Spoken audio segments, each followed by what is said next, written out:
mean, Brian was engaged in a firefight with armed individuals 18 miles inside the U.S. border.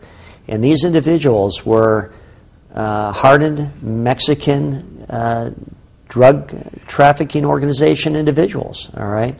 They were armed to the teeth, and for me, that was a wake-up call that we have a major problem with armed incursions by organized drug trafficking organizations inside the United States.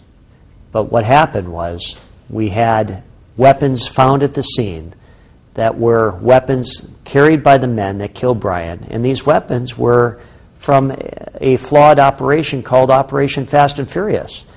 The family never found this information out through an official government representative. We had to find out through the media, through whistleblowers within ATF.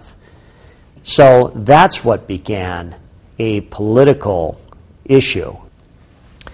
And it's our fear that at any day, another Border Patrol agent or another law enforcement officer on the southwest border is going to face these weapons from Fast and Furious. They're still out there. I think that I'd like people to know that Brian was a true American, and he loved his country, and he died for our country, and I think that he was there for our country, and they should be there for him now.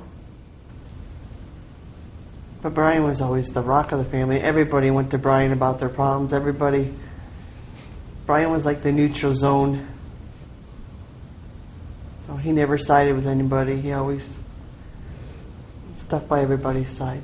But there's so many sides of it to where, one channel says one thing and one channel says another. So instead of trying to keep it a Republican and Democratic thing, it would just, in the perfect world, you would have everybody come together to fight for the same thing.